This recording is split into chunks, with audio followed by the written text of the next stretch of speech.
കേരളത്തിലെ പ്രമുഖനായ ഒരു രാഷ്ട്രീയ നിരീക്ഷകനും ലേഖകനുമായിരുന്നു മാധ്യമരംഗത്ത് രാമേന്ദ്രൻ സാർ. ഇപ്പോൾ നമ്മുടെ കേരളത്തിൽ വളരെ ശ്രദ്ധ പിടിച്ചു. പാസ്റ്റ് ടെൻസിലാണോ പറഞ്ഞത്? പത്രത്തിലായിരുന്ന കാലത്ത് അല്ല, ഞാനിപ്പോഴും അങ്ങനെ അന്നാണ്, ക്ഷമിക്കേ, ആണ് അതുകൊണ്ടാണല്ലോ നമ്മൾ സംസാരിക്കുന്നത്. അപ്പോൾ ഒരു മുതിർന്ന മാധ്യമ പ്രവർത്തകൻ ഒരുപാട് തെരഞ്ഞെടുപ്പുകൾ, പ്രത്യേകിച്ച് CPM-ൻ്റെ സമ്മേളനങ്ങൾ ഉൾപ്പെടെ ഒരുപാട് തെരഞ്ഞെടുപ്പുകളൊക്കെ കവർ ചെയ്തിട്ടുണ്ട്. ഇപ്പോൾ പാലക്കാട് തെരഞ്ഞെടുപ്പ് നടക്കുകയാണ്. കേരളത്തിൽ ഒരു ബൈ ഇലക്ഷനേ ഉള്ളൂ, അതുകൊണ്ട് തന്നെ അതിനൊരു പൊളിറ്റിക്കൽ പ്രാധാന്യമുണ്ട്, ശ്രദ്ധ കൂടുതൽ കിട്ടുന്നുണ്ട്. പാലക്കാട് ഇടതുപക്ഷം, UDF, BJP മൂന്ന് മുന്നണികൾ മത്സരിക്കുന്നു. 3 പേർക്കും ജയിക്കണമെന്നാണ്, ഒരാൾക്കല്ലേ ജയിക്കാൻ പറ്റുള്ളൂ. അപ്പോൾ എനിക്ക് രാമേന്ദ്രൻ സാറിനോട് ചോദിക്കാനുള്ള ആര് ജയിക്കുമെന്നല്ല, ഓരോ മുന്നണികളുടെയും പോസിറ്റീവ് എന്താ, നെഗറ്റീവ് എന്താ, അങ്ങനെ നമുക്ക് സംസാരിച്ചിട്ട് ജനം തീരുമാനിക്കട്ടെ, പ്രേക്ഷകർ തീരുമാനിക്കട്ടെ ആര് ജയിക്കുമെന്ന്. ഇടതുപക്ഷ മുന്നണിക്ക് സരിൻ വന്നതുകൊണ്ട് എന്തൊക്കെ പോസിറ്റീവ് ഘടകങ്ങളുണ്ട്? ഈ കഴിഞ്ഞ കുറച്ച് ദിവസമായിട്ട് MP ഗോവിന്ദൻ, MP രാജേഷ്, പിന്നെ അവിടുത്തെ സുരേഷ് ബാബു എന്നൊക്കെ പറയുന്ന ജില്ലാ സെക്രട്ടറി, ഇവരുടെ പത്രസമ്മേളനങ്ങൾ മുഴുവൻ ഈ തെരഞ്ഞെടുപ്പ് ഫലം വന്ന ശേഷം എന്താണ് സംഭവിക്കുക എന്നുള്ള ഉത്തമ ബോധ്യത്തിൽ നിന്നുണ്ടാവുന്ന പത്രസമ്മേളനമാണെന്ന് എനിക്ക് തോന്നുന്നു. ഇന്നൊരു കളക്ടറേറ്റ് മാർച്ച് നടത്തി. അതെ, കളക്ടർ. അപ്പോൾ നമ്മൾ തോക്കുന്ന ഉറപ്പിച്ച ശേഷം എന്നാൽ പിന്നെ ഇതൊക്കെയാണ് കാരണങ്ങൾ എന്ന് പറഞ്ഞുകൊണ്ടിരിക്കുകയാണ് ഇവർ കുറേ നാളായി, 2 ആഴ്ച മറ്റോ ആയി. തോറ്റു കഴിഞ്ഞാൽ തോറ്റതിൻ്റെ കാരണം എന്താണെന്ന് അവർ നേരത്തെ തന്നെ കണ്ടുപിടിച്ചു കഴിഞ്ഞു. സരിനെ നിർത്തുമ്പോൾ തന്നെ അവരത് കണ്ടുപിടിച്ചിട്ടുണ്ട്. അല്ല, എനിക്ക് തോന്നുന്നത് ഇടതുപക്ഷത്തിൻ്റെ ഒരു ശരീരഭാഷ എന്ന് പറയുന്നത് തോറ്റു എന്നാണ്. അതെ, തോൽക്കാൻ പോവുകയാണ്. അതെ, അവർ തോറ്റതിൻ്റെ കാരണങ്ങളാണ് പറഞ്ഞുകൊണ്ടിരിക്കുന്നത്. ഈ കള്ള വോട്ട് ചേർത്തു ഇത്യാദി കാരണം, ഇരട്ട വോട്ട് എന്നൊക്കെ പറയുന്നത്. എന്നിട്ട് ഈ ഇരട്ട വോട്ട്, കള്ള വോട്ട് എന്നൊക്കെ പറയുന്നതൊക്കെ പരമാവധി 2000 വോട്ടാണെന്നും പറയുന്നുണ്ട് കേട്ടോ. അല്ല, ഈ ഇരട്ട വോട്ട് കള്ള വോട്ടാവുന്നത് 2 പോൾ ചെയ്താൽ മാത്രമേ ഉള്ളൂ. 2 ലിസ്റ്റിൽ വന്നുകൊണ്ട് ഒരു കാര്യമില്ല. അത് BLOമാരും, അത് പാർട്ടികളല്ല ഉത്തരവാദികൾ. അത് ചേർക്കുന്നവർക്കും മറ്റേ ഇലക്ഷൻ കമ്മീഷനും ഒക്കെയാണ് അതെടുത്ത് കളയേണ്ട ഉത്തരവാദിത്തം. ഇതിനു മുമ്പുള്ള തെരഞ്ഞെടുപ്പിലും നമ്മൾ ഇഷ്ടം പോലെ ഉണ്ട് എന്ന് പറഞ്ഞിട്ട് നമ്മുടെ മീണ ഉണ്ടായിരുന്ന കാലത്ത് തെരഞ്ഞെടുപ്പ് കമ്മീഷൻ ഇഷ്ടം പോലെ ആരോപണങ്ങളൊന്നും വന്നതാണ്, ഇരട്ട വോട്ടുകളാണ്. അതെ, അത് സ്വാഭാവികമാണ്, പലയിടത്തും ഉണ്ടാവാം. അതെ. അപ്പോൾ ഇവർ നേരത്തെ ഈ രാഹുൽ ഗാന്ധിയൊക്കെ പറയില്ലേ, EVM മെഷീനെ കുറ്റം പറയില്ലേ തോൽക്കുന്നതിന് മുമ്പേ. പക്ഷെ അവർ ജയിച്ചു കഴിഞ്ഞാൽ EVM മെഷീൻ പെർഫെക്റ്റാണ് എന്ന് പറഞ്ഞ പോലെയാണ് ഈ CPM. ഇവർ ഇങ്ങനെ ദിവസം പ്രതി ഇത് പറഞ്ഞുകൊണ്ടിരിക്കുമ്പോൾ അവർ നിൽക്കുന്നതിന് മുമ്പ് തന്നെ, പണ്ട് മാണി സാറ് പറയുമായിരുന്നു, മാണി സാറിനോട് ഒരിക്കൽ ഞാൻ ഇന്നയാൾ നിർത്തിക്കൂടെ എന്നൊരിക്കൽ നിർദ്ദേശം വെച്ച് കഴിഞ്ഞപ്പോൾ അദ്ദേഹം പറഞ്ഞു, അയാൾ നിൽക്കുകയാണെങ്കിൽ രാവിലെ 6:30 തോറ്റിരിക്കും എന്ന് പറഞ്ഞ പോലെ എണ്ണുന്നതിന് മുമ്പ് തന്നെ. അന്നാവുമ്പോൾ കുറച്ച് വൈകുമല്ലോ, 8 മണിയൊക്കെ ആവുമല്ലോ, മെഷീൻ ഇല്ലാത്ത കാലത്താണ് ഈ പറയുന്നത്. അപ്പോൾ എന്ന് പറഞ്ഞ പോലെ ഇവർ തോൽക്കുന്ന തീരുമാനിച്ചിരിക്കുമ്പോഴാണ് അവരുടെ ഒരു സ്ഥാനാർത്ഥി ബലിയാടാകണ്ട എന്ന് വിചാരിച്ചിട്ടാണ് ഈ വലിപ്പുറത്ത് സാധനം എടുത്ത് ഇങ്ങോട്ട് വെച്ചു. ഇത് കഴിയുമ്പോൾ ത്രോ അവേ. അതെ, നമ്മളിവിടെ കണ്ടല്ലേ തൃക്കാക്കരയിൽ ഏതൊരു ജോയോ, ഒരു ഡോക്ടറെ ജോ എന്ന് പറഞ്ഞ അദ്ദേഹം പോയ വഴിക്ക് പുല്ല് പോലും കിളുത്തിട്ടില്ല. അതെ, ഒരാവശ്യമില്ലാത്തൊരു സ്ഥാനാർത്ഥി. ആര് പറഞ്ഞു എന്നറിയില്ല. ഒന്നാമത് ഇഷ്ടം പോലെ ക്രിസ്ത്യൻ വോട്ടുള്ള സ്ഥലം, ക്രിസ്ത്യൻ വോട്ടുണ്ട്, പക്ഷെ ഒരുപാട് മറ്റേ സെബാസ്റ്റ്യൻ പോളും ഒക്കെ മത്സരിച്ചിട്ടുള്ള സ്ഥലമാണ്. അപ്പോൾ ഇങ്ങനെയാണ് സരിനെ കണ്ടുപിടിച്ച് കൊണ്ടുവന്നിരിക്കുന്നത്. പറഞ്ഞതിന് ചുരുക്കം സരിന്റെ കാര്യം തീരുമാനമായി. ആ കാര്യത്തിലൊക്കെ നേരത്തെ തന്നെ തീരുമാനം. മത്സരം UDF-ഉം BJP-യും തമ്മിലാണ്. അപ്പോൾ അതിൻ്റെ അകത്ത് ഇവർ ചെയ്യാൻ നോക്കിയത് എന്താണെന്ന് വെച്ചാൽ കോൺഗ്രസിനെ ഡിസ്ക്രെഡിറ്റ് ചെയ്യുക. കുറേ നാടകങ്ങൾ, ട്രോളി, നീല ട്രോളി ഒക്കെ കൊണ്ടുപോയി. നീല ട്രോളി എല്ലാവരും പോയി അല്ലേ? ഇപ്പോഴും പറയുന്നുണ്ട് ആ ട്രോളി മറ്റേ സന്ദീപ് വാര്യർക്ക് വേണ്ടിയുള്ള പൈസയായിരുന്നു ട്രോളിയിൽ എന്ന് വരെ ചോദിക്കുന്നുണ്ട് ഇപ്പോൾ. അങ്ങനെ മറ്റേ ഒരുപാട് ഡിസ്ക്രെഡിറ്റ് ചെയ്യാൻ നോക്കി. അന്ന് ഈ നമ്മുടെ കോൺഗ്രസിൻ്റെ വടകരയിൽ ജയിച്ച സ്ഥാനാർത്ഥി, അപ്പോൾ അദ്ദേഹത്തിന് ഷാഫി പറമ്പിൽ, അദ്ദേഹത്തിന് ഒരുപാട് അഡ്വാൻറ്റേജ് പാലക്കാട്ട് ഉണ്ടായിരുന്നു. ശ്രീധരനോട് മത്സരിച്ച് ജയിച്ച ആളാണ് അദ്ദേഹം. അപ്പോൾ അവിടെ ആ ഇലക്ഷനിൽ ഈ ശ്രീധരൻ 36% വോട്ട് പിടിച്ചു. ഒരുപാട് വോട്ട് പിടിച്ചു. ശ്രീധരൻ പിടിച്ച വോട്ട് പിടിക്കില്ല എന്നൊക്കെ MP ഗോവിന്ദൻ ആദ്യമേ പ്രഖ്യാപിച്ചു കഴിഞ്ഞല്ലോ ഇത്തവണ BJP-യുടെ സ്ഥാനാർത്ഥി. ഷാഫി പറമ്പിൽ പിടിച്ച വോട്ട് രാഹുൽ മാങ്കൂട്ടത്തിൽ പിടിക്കില്ല എന്നും പ്രവചിച്ചിട്ടുണ്ട്. അല്ലാതെ ഞങ്ങൾ ജയിക്കുമെന്ന് ഗോവിന്ദൻ പറഞ്ഞിട്ടില്ല. ഈ 2 വാചകം പറഞ്ഞു കഴിഞ്ഞാൽ CPM സംബന്ധിച്ച് അതൊരു പ്രശ്നമല്ലോ, സിറ്റിംഗ് സീറ്റ് അല്ലല്ലോ. സർക്കാരിനെ സംബന്ധിച്ച് സർക്കാരിനെതിരായ വിധിയെടുത്തെന്ന് പറയാൻ പറ്റില്ല. 99 സീറ്റ് ഇപ്പോൾ ഉണ്ട്, ഷാഫിയുടെ സീറ്റാണ്. അപ്പോൾ ജയിച്ചാൽ ജയിച്ചു, അതെ, ബിരിയാണി കിട്ടിയാൽ ഓക്കെ. അതെ, പിന്നെ അവർക്ക് പറയാം ഞങ്ങൾ സരീനെ നിർത്തിയത് കൊണ്ടാണ്, ഞങ്ങളുടെ സ്ഥാനാർത്ഥിയായിരുന്നെങ്കിൽ ജയിച്ചു, എന്തു വേണമെങ്കിലും പറയാം. പക്ഷെ നമ്മൾ ഏറ്റവും അവസാനം എന്താ കണ്ടത്? ഈ വർഗീയ ധ്രുവീകരണം ഉണ്ടാക്കാൻ പിണറായി വിജയൻ ശ്രമിച്ചു. ഇന്ന് രാവിലെ ഗോവിന്ദൻ്റെ പത്രസമ്മേളനം ഞാൻ കണ്ടു. ആ പത്രസമ്മേളനം എന്താണെന്നറിയോ? ഈ തങ്ങളെ ചീത്ത പറഞ്ഞല്ലോ പിണറായി വിജയൻ. അത് പിണറായി വിജയൻ പറഞ്ഞത് ശരിയാണെന്ന് പറയുന്ന പത്രസമ്മേളനമാണ്. ഈ തങ്ങള് വിമർശനങ്ങൾക്ക് അതീതനല്ല, അയാളെ വിമർശിക്കാം എന്നാണ് പറയുന്നത്. പിണറായി വിജയൻ പറഞ്ഞത് എന്താണ്? ഒറ്റപ്പാലത്തൊരു പഴയ കഥയാണല്ലോ പറഞ്ഞത്. അതായത് മറ്റേ ബാബറി മസ്ജിദ് തകർത്തു കഴിഞ്ഞപ്പോൾ തങ്ങൾ, എനിക്ക് നല്ല ഓർമ്മയുണ്ടത്, പഴയ തങ്ങൾ ആ മറ്റേ ഇത് തകർക്കുന്ന ദിവസം എനിക്കാണ് ഡ്യൂട്ടി മനോരമയിൽ, ഞായറാഴ്ച. കാരണം ഞായറാഴ്ച ദിവസങ്ങളിൽ അങ്ങനെയാണ്, ഡിസംബർ 6 വലിയ ആളുകളൊന്നും ഇല്ല. അപ്പോൾ ഞാൻ ഈ സംഭവം ഉണ്ടായി കഴിഞ്ഞപ്പോൾ ഞാൻ മറ്റേ മാത്യു കദളിക്കാടിനെ മലപ്പുറത്ത് വിളിക്കുന്നുണ്ട്. മാത്യു ഉടനെ തങ്ങളെ പോയി കണ്ടിട്ട് നമ്മൾ സംയമനം പാലിക്കണം എന്ന് പറഞ്ഞിട്ടൊരു പ്രസ്താവന മേടിക്കണം കേട്ടോ എന്ന് ഞാൻ പറയുന്നുണ്ട്. അത് 1-ാം പേജിൽ ഒരുപാട് കോളം വെക്കണം എന്ന് എനിക്കുണ്ടായിരുന്നു. അങ്ങനെ മറ്റേത് കാരണം തകർത്തു എന്നുള്ളതാണല്ലോ ഇവര്. അദ്ദേഹം അങ്ങനെ ഒരു പ്രസ്താവന കദളിക്കാടിന് കൊടുക്കുന്നുണ്ട്. അത് നമ്മുടെ മിടുക്കാണെന്ന് ഞാൻ പറയല്ല, അങ്ങനെ വേണമെങ്കിൽ അദ്ദേഹത്തിന് പറയാതിരിക്കാമല്ലോ, അവരുടെ രാഷ്ട്രീയ തീരുമാനത്തിന്റെ ഭാഗം കൂടിയാണ്. അതെ, അതങ്ങനെ കണ്ടാൽ മതി, അവരുടെ രാഷ്ട്രീയ തീരുമാനമാണെന്നും. അപ്പം അങ്ങനെയാണ് പറഞ്ഞത്. അപ്പോൾ പിണറായി വിജയൻ പറയുന്നത് അങ്ങനെയല്ല തങ്ങൾ പറയേണ്ടിയിരുന്നത്, ഇവിടെ മുഴുവൻ കത്തിക്കണം എന്ന് പറയണമായിരുന്നു എന്നാണല്ലോ ഈ പറയുന്നത്.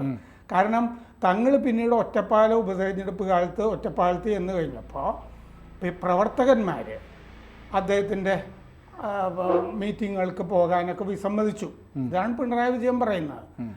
ഇതുപോലെയാണ് ഇപ്പോഴത്തെ അവസ്ഥ എന്ന് പറയാൻ വേണ്ടിയിട്ടാണ്. നമ്മുടെ സന്ദീപ് വാര്യർ RSSകാരനായ BJPക്കാരന് ഒരാൾ തങ്ങളുടെ വീട്ടിൽ പോയി കഴിഞ്ഞപ്പോൾ വീണ്ടും ഈ വർഗീയതയുമായിട്ട് കൂട്ടുചേരുകയാണ് തങ്ങൾ എന്ന് പറയാൻ വേണ്ടിയാണ് ഈ വളച്ചു കെട്ടി പറയുന്നത്. അപ്പോൾ അന്ന് പ്രവർത്തകർ തങ്ങളുടെ കൂടെ ഒറ്റപ്പാലത്ത് ഉണ്ടായിരുന്നില്ല, അവർക്ക് നീരസം ഉണ്ടായിരുന്നു എന്നാണ് പിണറായി വിജയൻ പറയുന്നത്. എന്താണ് അതിൻ്റെ അർത്ഥം? ബാബറി മസ്ജിദ് പൊളിച്ചപ്പോൾ ഇവിടെ കത്തിക്കണമായിരുന്നു, അതായിരുന്നു മുസ്ലിം ലീഗിന്റെ ശരിയായ നയം. അതെ, അതാണ് പിണറായി പറയാതെ പറയുന്നത്. അതാണ് പറയുന്നത്. അപ്പോൾ ഇതെന്തിനാണ് പറയുന്നത് എന്താണെന്ന് വെച്ച് കഴിഞ്ഞാൽ തങ്ങൾക്കിട്ട് താങ്ങിയാൽ കുറേ ഹിന്ദു വോട്ട് കിട്ടുമെന്ന് വിചാരിച്ചിട്ടല്ലേ. ഇത് പിണറായി വിജയൻ പറയുന്നത് നല്ല രാഷ്ട്രീയമാണോ? കാരണം ഈ കഴിഞ്ഞ തെരഞ്ഞെടുപ്പ് കാലത്ത്, പാർലമെൻറ്റ് തെരഞ്ഞെടുപ്പ് കാലത്ത് പിണറായി വിജയൻ എന്താ ചെയ്തത്? മുസ്ലിം വോട്ട് അതിനുവേണ്ടിയല്ലേ ഇവിടെ മുഴുവൻ പ്രചരണം നടത്തിക്കൊണ്ടിരുന്നത്. ഹമാസിനെ എടുത്ത് തലയിലോട്ട് വെച്ചു, എന്തൊക്കെ ചെയ്തു. എന്നിട്ട് ഇപ്പോൾ പറയുകയാണ് മുസ്ലിം ലീഗ് സുഡാപ്പിയുടെ ഒക്കെ തടവറയിലാണെന്ന്. ജമാഅത്തെ ഇസ്ലാമിയുടെയും SDPയുടെയും തടവറയിലാണ് മുസ്ലിം ലീഗ് എന്നാണ് ഇപ്പോൾ പറയുന്നത്. ജമാഅത്തെ ഇസ്ലാമിയുടെയും SDPയുടെയും വോട്ടിൻ്റെ പിന്നാലെ നടന്നവരാണ് CPM. ഈ പൊളിഞ്ഞ രാഷ്ട്രീയമാണ് കളിക്കുന്നത്, ഈ സരിനെ ജയിപ്പിക്കാൻ വേണ്ടിയിട്ട്. അവസാനം കുറച്ച് ഹിന്ദു വോട്ട് കിട്ടുമോ എന്ന് വിചാരിച്ചിട്ട്. കാരണം എന്താണെന്ന് വെച്ച് കഴിഞ്ഞാൽ സന്ദീപ് പോയ പുതുക്കമാണല്ലോ ഇപ്പോൾ. അപ്പോൾ ആ പുതുക്കത്തിൽ കുറച്ച് ഹിന്ദു വോട്ട് എവിടുന്നെങ്കിലുമൊക്കെ തട്ടിത്തടഞ്ഞ് കിട്ടുകയാണെങ്കിൽ പോരട്ടെ എന്ന് വിചാരിച്ചിട്ടുള്ള ഒരു അഭ്യാസം, പൊള്ളയായ രാഷ്ട്രീയമാണ് CPMൻ്റെത്. അതുകൊണ്ട് 3-ാം സ്ഥാനത്തിൽ കുറഞ്ഞ് ഒന്നും പറ്റില്ല എന്നുള്ള മട്ടിലാണ് CPM അവിടെ നിൽക്കുന്നത്. അപ്പോൾ BJPയോ? BJPയുടെ കാര്യത്തിൽ എനിക്ക് ജയിക്കുമോ എന്നുള്ള കാര്യത്തിലൊക്കെ സംശയമാണ് കേട്ടോ. കാരണം ഉറപ്പിച്ചൊന്നും ഞാൻ BJP ജയിക്കുമെന്ന് പറയാൻ തയ്യാറല്ല. എന്തുകൊണ്ടാണെന്ന് വെച്ച് കഴിഞ്ഞാൽ ഈ സ്ഥാനാർത്ഥിയെ സംബന്ധിച്ച് BJPയുടെ സ്ഥാനാർത്ഥി മണ്ഡലത്തിൽ സുപരിചിതനായ സ്ഥാനാർത്ഥിയാണ്. ജയിച്ചിട്ടുണ്ടോ ഇതിനു മുമ്പ്? ജയിച്ചിട്ടില്ല, 2-ാം സ്ഥാനത്ത് വന്നിട്ടുണ്ടല്ലോ, ആളുകൾക്കെല്ലാം അറിയാം. പരിചയപ്പെടുത്തണ്ട. സരിനെയാണെങ്കിലും രാഹുൽ മാങ്കൂട്ടത്തിനാണെങ്കിലും ഒരാളെ ലോഞ്ച് ചെയ്യുക എന്നുള്ള സാധനം പരിപാടിയുണ്ട്. ഇത് ലോഞ്ച് ചെയ്യേണ്ട, ആൾക്കറിയാം. അതെ, അത് അങ്ങനത്തെ സ്ഥാനാർത്ഥികൾ എത്രയോ പേര് തോറ്റുപോയിട്ടുണ്ടല്ലോ. പിന്നെ BJPക്ക് 2-ാം സ്ഥാനത്ത് നിൽക്കുന്ന പാർട്ടിയാണ്, അതുകൂടെ കാണണം. 2-ാം സ്ഥാനത്താണ്. അതെ, 2ാം സ്ഥാനത്താണ്. 1ാം സ്ഥാനത്തേക്ക് വരാനുള്ള പണി അവിടെ ചെയ്തിട്ടുണ്ടോ എന്നുള്ള കാര്യത്തിലൊക്കെ എനിക്ക് സംശയമുണ്ട്. സന്ദീപ് വാര്യർ പോയതുകൊണ്ട് ഗുണമൊന്നും ഉണ്ടാവില്ല കോൺഗ്രസിനെന്ന് ഞാൻ നേരത്തെയും പറഞ്ഞു. ബി.ജെ.പിക്ക് ദോഷം ഉണ്ടാവാനും ബി.ജെ.പിക്ക് ഒരു ദോഷവും വരാനില്ല. മാത്രമല്ല, സത്യം പറയട്ടെ, സന്ദീപ് വാര്യർ പറഞ്ഞതുകൊണ്ട് ബി.ജെ.പിക്ക് അവിടെ ഗുണമുണ്ടായി. എന്താന്ന് വെച്ച് കഴിഞ്ഞാൽ ഒരു പണിയും എടുക്കാതിരുന്ന ബി.ജെ.പിക്കാരും എല്ലാം കൂടി കളത്തിലിറങ്ങി. സന്ദീപ് പോയതുകൊണ്ട് ബി.ജെ.പി രക്ഷപ്പെട്ടു. ചിലപ്പോൾ അതുകൊണ്ട് ബി.ജെ.പിക്ക് വലിയ അഡ്വാൻറ്റേജ് അവിടെ ഉണ്ടായി എന്ന് വരാം. കാരണം ഇടംതടിച്ച് നിന്നവരും ഒക്കെ കളത്തിലിറങ്ങാനും ഒക്കെ സാധ്യതയുണ്ട്. കാരണം അവിടെ സ്ഥാനാർത്ഥിയാകാൻ വേറെ താല്പര്യമൊക്കെ ഉള്ള ആളുകളും ഒക്കെ ഉണ്ടായിരുന്നു. കൃഷ്ണകുമാർ തന്നെ ഫിക്സ് ചെയ്തൊരു സാഹചര്യമൊക്കെ ഉണ്ട്. അതിന്റെ ഉള്ളിലേക്ക് ഞാൻ കാരണം സുരേന്ദ്രനും അവിടെ സ്ഥാനാർത്ഥിയാകാൻ വലിയ മോശമൊന്നും താല്പര്യമൊക്കെ ഉണ്ടായിരുന്ന ആൾ തന്നെയാണ്. ഏതായാലും കൃഷ്ണകുമാറിലേക്ക് വന്നു. പക്ഷേ വിജയിക്കാൻ മാത്രമുള്ള, ഞാൻ പറയുന്ന പണിയെടുത്തിട്ടുണ്ടോ എന്നുള്ള എല്ലാ അവസാനം പണിയെടുത്തു എന്നും ഞാൻ പറഞ്ഞല്ലോ. പക്ഷേ അതിനുള്ള രാഷ്ട്രീയ സാഹചര്യം കേരളത്തിലുണ്ടോ പാലക്കാട്ടുണ്ടോ എന്നുള്ള കാര്യത്തിലാണ്. കേരളത്തിൽ പാലക്കാട് പറഞ്ഞ പോലെ ഹിന്ദു ഭൂരിപക്ഷ മണ്ഡലമാണ്. കുറച്ച് മുസ്ലിം സംഘടിത വോട്ടുകളുണ്ട്. ന്യൂനപക്ഷ വിഭാഗത്തിൽ ക്രിസ്ത്യൻ വോട്ടുകൾ അത്ര വലിയ കാര്യമായില്ല. പക്ഷേ ഈ മുസ്ലിം സംഘടിത വോട്ടിൻ്റെ കാര്യത്തിൽ അത് ഷാഫിയുടെ കൂടെ നിന്ന പോലെ തന്നെ കോൺഗ്രസിന്റെ കൂടെ മുസ്ലിം വോട്ട് നിൽക്കും. വഖഫ് പശ്ചാത്തലം വന്നതുകൊണ്ട് ക്രിസ്ത്യൻ വോട്ടുകൾ അത്ര നെഗ്ലിജിബിൾ ആണ് അവിടെ. എന്നാൽ പോലും അതിൽ കുറച്ച് മാറ്റം ഉണ്ടാവില്ലേ? അതിൽ മാറ്റം ഉണ്ടാവുമായിരിക്കും. എന്ന് പറഞ്ഞ പോലെ തൃശ്ശൂരിലുണ്ടായ പോലൊരു മാറ്റത്തിനുള്ള സ്കോപ്പ് അവിടെ ഇല്ല. ഒരു ലാൻഡ് സ്ലൈഡ് പോലെ ഉണ്ടാവത്തില്ല. അങ്ങനെ ഉണ്ടാവും. പക്ഷെ എന്നാൽ പോലും ഈ ക്രിസ്ത്യൻ വോട്ടുകൾ തീരെയില്ല എന്ന് പറയാൻ പറ്റില്ല. ആയിരക്കണക്കിന് വോട്ടുകളുണ്ട് ക്രിസ്ത്യൻ വോട്ടുകൾ. അതിലൊരു ഗണ്യമായ ശതമാനം, കാരണം വളരെ നേരിയ 2000-3000 വോട്ടുകളുടെ വ്യത്യാസത്തിലാണ് വിജയപരാജയങ്ങൾ അവിടെ തീരുമാനിക്കപ്പെടുന്നത്. അതുകൊണ്ട് അത്തരം ഒരു ഷിഫ്റ്റ് ഉണ്ടാവുകയാണെങ്കിൽ, ഈ ഷിഫ്റ്റ് ഉണ്ടാവുക, ബി.ജെ.പി ജയിക്കുക എന്നൊക്കെയുള്ള ആഗ്രഹമൊക്കെ സുനിലിനുള്ള പോലെ എനിക്കും ഉണ്ട്. എനിക്ക് അങ്ങനെ ആഗ്രഹം ഉണ്ടെന്ന് എങ്ങനെ മനസ്സിലായി? അത് മുഖം കണ്ടാ അറിയാമല്ലോ. കാരണം ഞാൻ ബി.ജെ.പിയുടെ കാര്യത്തിൽ ഒരു പരിങ്ങലുണ്ട് എന്ന് പറഞ്ഞപ്പോൾ അങ്ങേക്ക് ഇഷ്ടപ്പെട്ടില്ല എന്ന് മുഖത്ത് നിന്ന് എനിക്ക് മനസ്സിലായി. പക്ഷെ ഞാൻ എപ്പോഴും നോക്കുന്നത് നിഷ്പക്ഷമായിട്ട് രാഷ്ട്രീയ സാഹചര്യം ഉണ്ടോ എന്നാണ് ഞാൻ നോക്കുന്നത്. അത് മതി, അത് പറയാൻ വേണ്ടിയാണ് നമ്മൾ ഇരിക്കുന്നത്. കാരണം നമ്മൾ ഇതിനു മുമ്പ് ചില വീഡിയോകളൊക്കെ കൃഷ്ണകുമാർ ജയിക്കും, ബി.ജെ.പി ജയിക്കുമെന്ന് പറയുന്ന വീഡിയോകൾ നമ്മുടെ മറ്റു ചിലരുടെ അഭിപ്രായങ്ങൾ TG ഉൾപ്പെടെയുള്ള വീഡിയോകൾ ചെയ്തു. നമ്മളിപ്പോൾ രണ്ട് മുന്നണികളുടെ മെറിറ്റ്സ് ആൻഡ് ഡിമെറിറ്റ്സ് ആണ് സംസാരിക്കാൻ പോകുന്നത്. അപ്പോൾ സത്യസന്ധമായിരിക്കണം. ഒന്നാമത് ഷാഫി പറമ്പിൽ നിന്നൊരു സ്ഥലത്ത് ഷാഫിക്ക് താല്പര്യമുള്ള ഒരാളെ തന്നെ സ്ഥാനാർത്ഥിയായിട്ട് ഷാഫിയുടെ ഉറ്റ സുഹൃത്താണ് രാഹുൽ. അതെ, ഷാഫി അങ്ങനെ തന്നെ ആയിക്കോട്ടെ എന്ന് കോൺഗ്രസും വിചാരിച്ചിട്ടുണ്ട്. എന്താണെന്ന് വെച്ചാൽ ഷാഫി പിന്നെ ഇടഞ്ഞ് കുളമാകരുത്. പിന്നെ ഈ സതീശൻ പറഞ്ഞ ഒരു കാര്യം സത്യമാണ്. അവരൊരു ടീമായിട്ട് അവിടെ നിന്നതായിട്ട് ജനത്തിന് തോന്നിയിട്ടുണ്ട്. എന്തായാലും അവർ വൈരമൊക്കെ മറന്ന് ഏറ്റവും അവസാനം മുരളീധരനും വന്നു. മുരളീധരൻ വന്നിട്ട് ചീത്തയൊന്നും പറഞ്ഞില്ല. മുരളീധരന് വേണമെങ്കിൽ അവസാനമല്ലേ താങ്ങാം എന്ന് വിചാരിച്ചിട്ട് ഇന്ന് 2 കൂടി പറയുകയൊക്കെ ചെയ്യാമായിരുന്നു. മുരളീധരനും മാന്യതയൊക്കെ കാണിച്ചു. ഇന്നും സതീശൻ്റെ പത്രസമ്മേളനമൊക്കെ കണ്ടു. മാത്രമല്ല, സതീശൻ പറയുന്ന മറ്റേ കാര്യം ശരിയാ, ജില്ലാ സെക്രട്ടറി പണിയൊന്നും എടുത്തിട്ടില്ല CPM-ൻ്റെ, ഞങ്ങൾ ഇഷ്ടംപോലെ പണിയൊക്കെ എടുത്തിട്ടുണ്ട് എന്ന് പറയുന്ന ഭാഗമൊക്കെ ശരിയാണ്. അപ്പോൾ അതുകൊണ്ട് കോൺഗ്രസ്സിന് വോട്ട് കുറയാനുള്ളൊരു രാഷ്ട്രീയ സാഹചര്യം, കാരണം ജയിച്ചതുമൊക്കെ CPM ആണല്ലോ ആ തെരഞ്ഞെടുപ്പിൽ, നിയമസഭാ തെരഞ്ഞെടുപ്പിലും ഒക്കെ. പക്ഷേ ആ കോൺഗ്രസ് മറ്റേ ഷാഫിക്ക് കിട്ടിയ വോട്ട് അത് കുറയാനുള്ളൊരു രാഷ്ട്രീയ സാഹചര്യം പാലക്കാട് വന്നിട്ടില്ല എന്നാണ് എൻ്റെ തോന്നൽ. ഇനി മറ്റൊന്ന്, ഈ കേരളത്തിൽ പല മണ്ഡലങ്ങളിലും ബി.ജെ.പി തോൽക്കുന്നതിൻ്റെ കാരണം ക്രോസ് വോട്ടിംഗ് ആണ്. LDF അല്ലെങ്കിൽ UDF അങ്ങോട്ടും ഇങ്ങോട്ടും മാറ്റി വോട്ട് കുത്തി ബി.ജെ.പി തോൽപ്പിക്കും. അല്ലെങ്കിൽ ബി.ജെ.പിക്ക് ഒരു 10 സീറ്റെങ്കിലും കിട്ടാനുള്ള രാഷ്ട്രീയ ബലം കേരളത്തിലുണ്ട്. അപ്പോൾ ബി.ജെ.പി സ്ഥാനാർത്ഥി കൃഷ്ണകുമാർ എങ്ങാനും ജയിച്ചേക്കുമോ എന്നുള്ള ആശങ്കയിൽ നാളെ നിശബ്ദ പ്രചരണം നടക്കുന്ന സമയത്ത് LDF UDF ഒരു അഡ്ജസ്റ്റ്മെൻറ്റിന് വല്ല സാധ്യതയുണ്ടോ? ഉണ്ട്.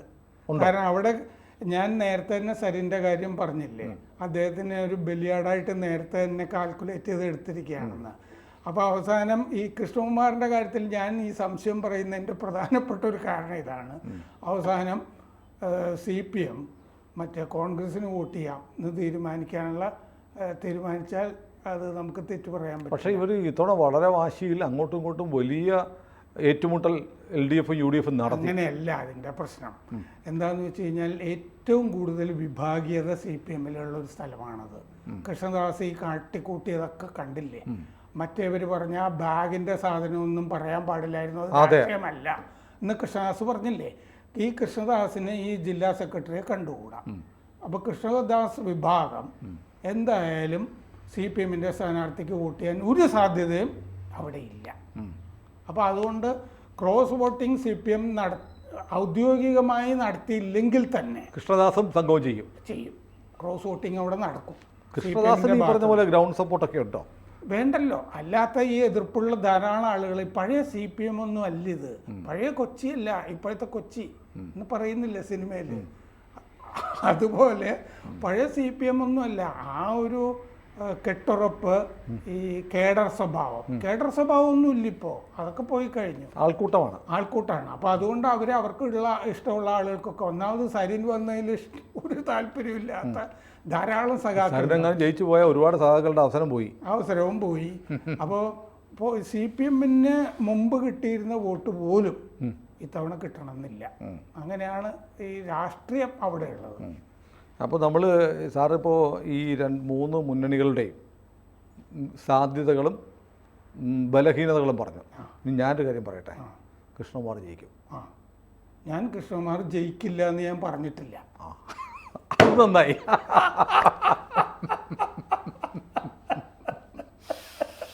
അപ്പോൾ വോട്ടെണ്ണുമ്പോൾ കാണാം. കൂടുതൽ വാർത്തകളും വിശേഷങ്ങളും നിങ്ങളിലേക്ക് എത്താൻ ABC മലയാളം സബ്സ്ക്രൈബ് ചെയ്യുക, ബെൽ ബട്ടണും അമർത്തുക.